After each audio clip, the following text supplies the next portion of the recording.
Fight Fuel MMA, UFC 259, so many fights, no time to do an intro, let's go! Ah!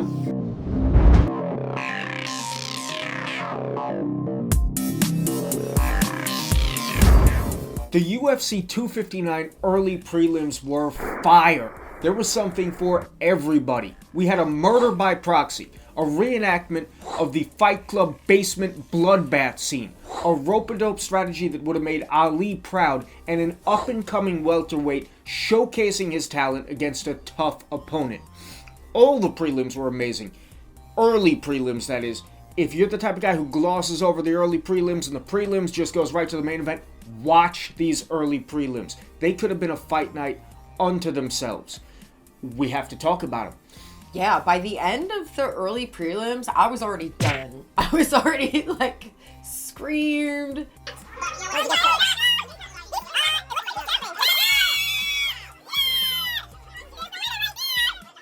Cheered.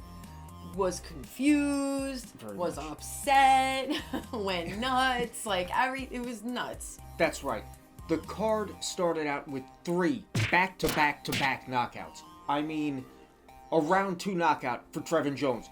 Bam! Like this uppercut bolo punch thing. Puts his man out. A round number 1 knockout for Uros Medic, this Serbian dude who straight up killed his opponent while Mark Smith stood by watching.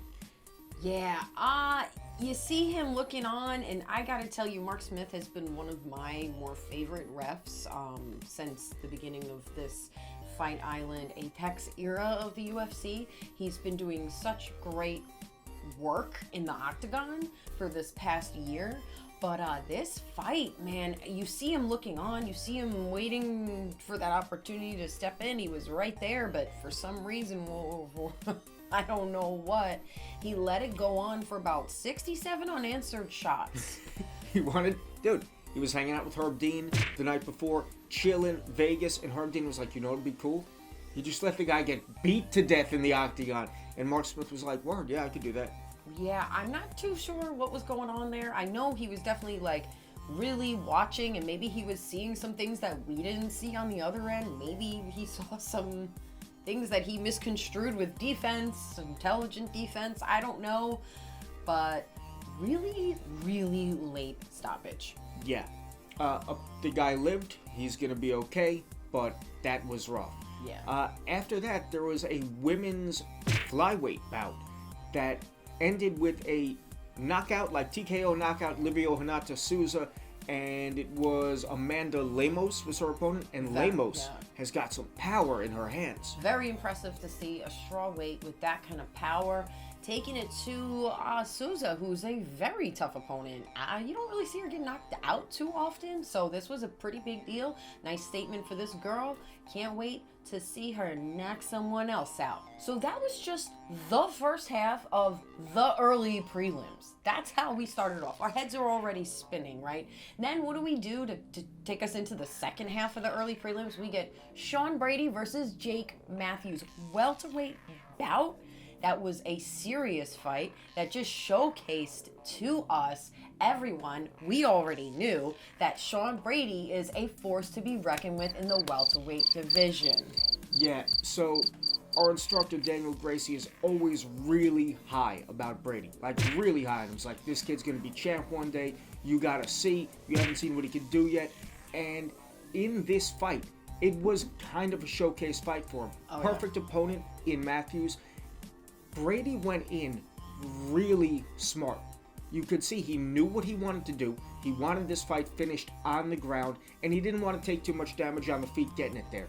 And he fought a really good stand-up fight until it was time to take it to the mat, took it down, and started working some gnarly submissions. That guillotine that he was threatening with, that seems like nonsense to me. I can't just lean over somebody, grab their head, chin strap them, twist them around, and actually threaten to finish. You get swept. But Brady is so strong and so position-oriented that he's able to apply insane amounts of pressure from positions most people would get reversed from. Yeah, to take a UFC veteran in Jake Mathews, although he's fairly young, he's been in the UFC a very long time, and he's been a contender the entire time. always looked at as one of those really good fighters in that welterweight division. And for Sean Brady to not only take him down, but hold him down and make Jake Mathews look like he does not have jiu-jitsu. That just shows you how amazing his grappling is. Yeah, for real. And he was working towards a finish the whole time. He wasn't happy to get the decision win to the point where he got that head and arm triangle. He was working towards, and once he got it in, there was no getting out. You see how dense this dude's back is. I can't even imagine what that squeeze feels like. Jake Mathews knows, and apparently it didn't feel too good. No, and now that the whole world knows, what makes me really happy is that Dana White really sees Sean Brady for what he is, the talent that he is. He had a lot of really great things to say about him in the post-fight press conference, which we're really happy about. So we just can't wait to see him break into the top 15 and really take it to those guys. We're going to go back to being objective journalists right now, and we're going to talk about the second to last fight on the early prelims. So we finished those 4 fights. We're hyped. We're super hyped. Our guy won. The first 3 fights were crazy. And we get Kennedy, whose name I can't pronounce, versus Carlos Ulberg.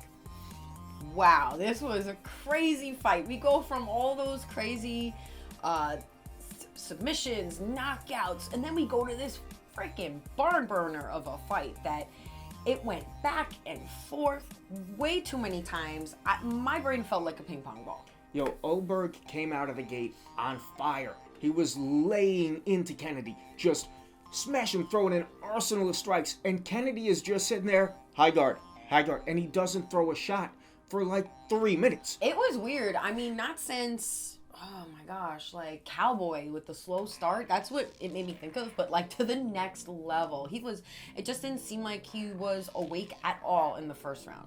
But I think he was. I think he was playing a rope-a-dope, like Ali Frazier style. He was laying up. He's defending, and he's eating shots, but he's not eating that many. Meanwhile, Ulberg is already starting to slow down by the end of the first round. And starting in the second round, Kennedy picks up his pace a little, starts throwing shots, starts answering back.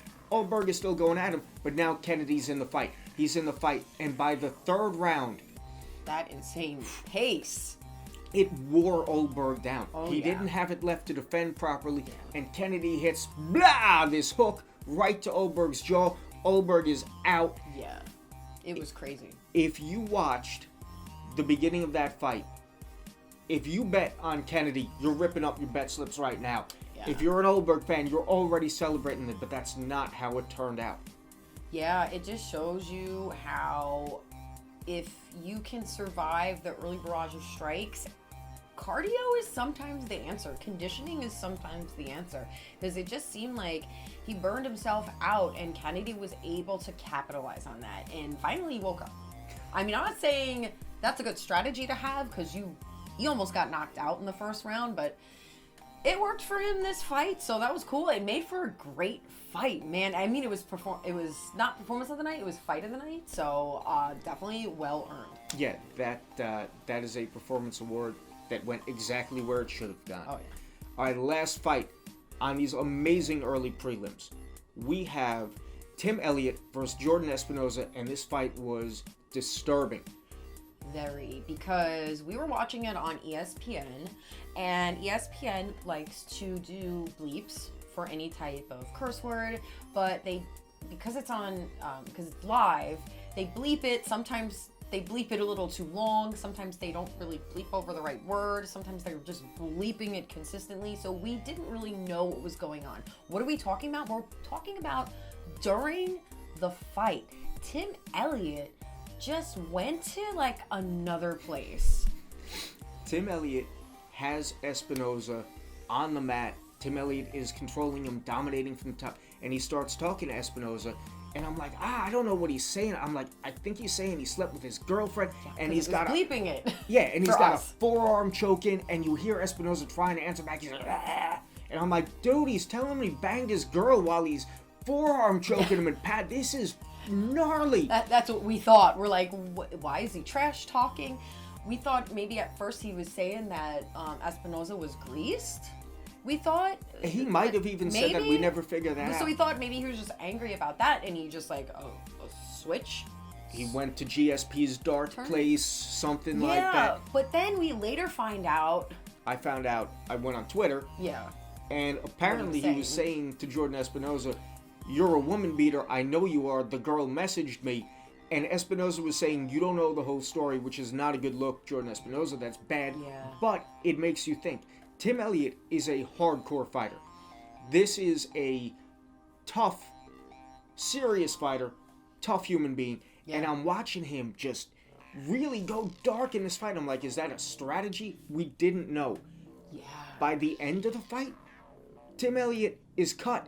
And he's on top of Espinosa just rubbing the blood in his face. And he's like making the blood go in Espinosa's eyes. Yeah. Espinosa's blood is primal stuff. It was getting dark. We're like, Tim Elliott needs an exorcism. So we still don't know at this point, towards the end of the fight, what was going on. So we're just thinking that he like got possessed. I mean, we didn't know, looking back, now we know he got really mad about this woman who was making these allegations against Espinosa.